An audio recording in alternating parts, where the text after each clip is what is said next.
मालदीव में भारत के खिलाफ इंडिया आउट अभियान चलाकर नए राष्ट्रपति बने मोहम्मद मुइज़्ज़ू लगातार भारत के खिलाफ कठोर बयान देने में जुटे हैं।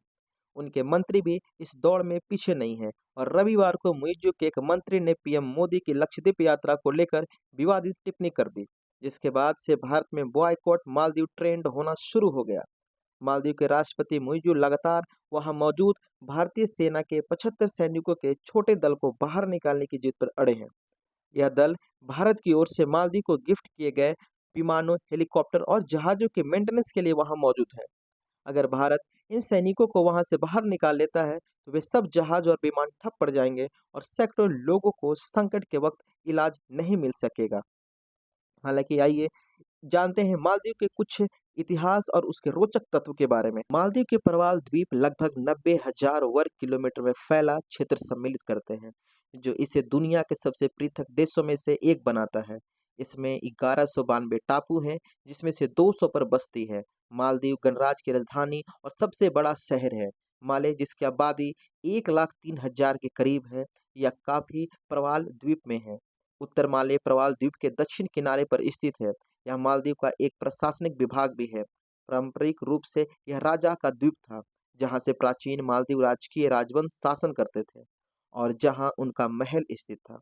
मालदीव जनसंख्या और क्षेत्र दोनों ही प्रकार से एशिया का सबसे छोटा देश है। समुद्र तल से ऊपर एक औसत 1.5 मीटर, तकरीबन 4 फीट 11 इंच जमीनी स्तर के साथ यह ग्रह का सबसे लघुत्तम देश है। यह दुनिया का सबसे लघुत्तम उच्चतम बिंदु वाला देश है, 2.3 मीटर, तकरीबन 7 फीट 7 इंच। माना जाता है कि मालदीव में लोगों ने 5वीं शताब्दी से ही रहना शुरू कर दिया था। यहाँ भारत और श्रीलंका के लोगों ने आकर पहली बस्ती बसाई थी। धर्म की बात करें तो यहाँ पहले बौद्ध धर्म हुआ करता था।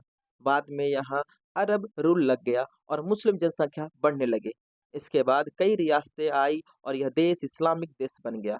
16वीं शताब्दी में जब यूरोपियन ट्रेडर्स एशियन कंट्रीज में कॉलोनाइजेशन शुरू कर रहे थे, तब यहाँ पुर्तगाली, डच, फ्रेंच लोगों ने अपने सेटलमेंट बनाए।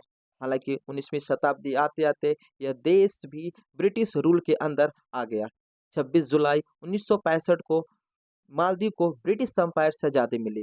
इसके करीब 3 साल बाद 1968 में रेफरेंडम के थ्रू यह राजशाही को खत्म करके रिपब्लिक ऑफ मालदीव की स्थापना की गई और इब्राहिम नासिर मालदीव के पहले प्रेसिडेंट बने।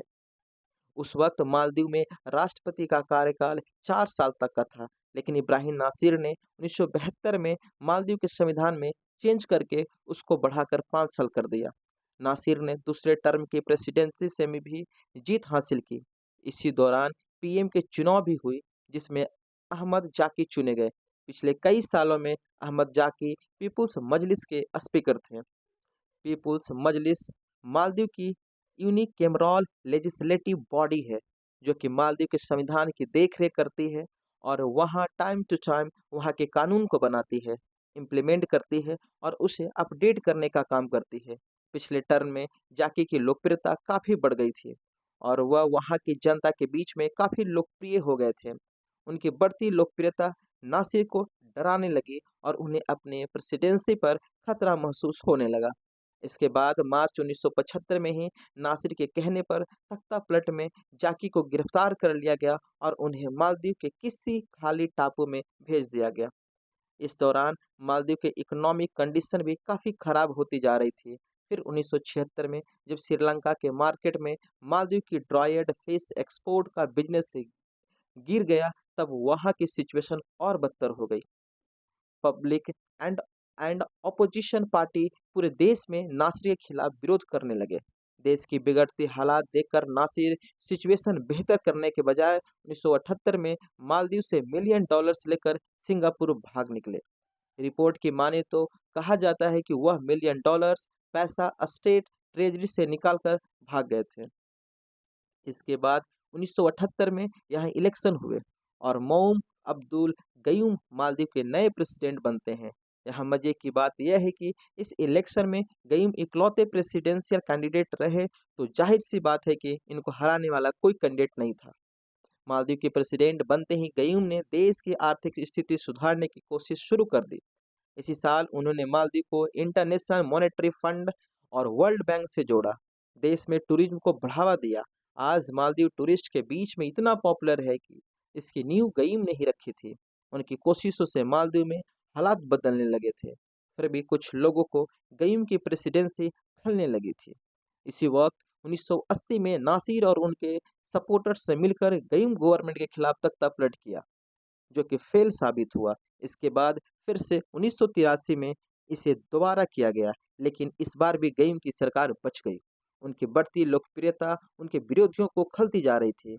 दो बार जब तख्तापलट में फेल हो गए, तब उन्होंने फाइनली 5 साल बाद 1988 में तीसरी बार काफ़ी बड़े लेवल पर तख्तापलट करने की कोशिश की, जिसमें उन्हें फुल सक्सेस मिलने ही वाली थी।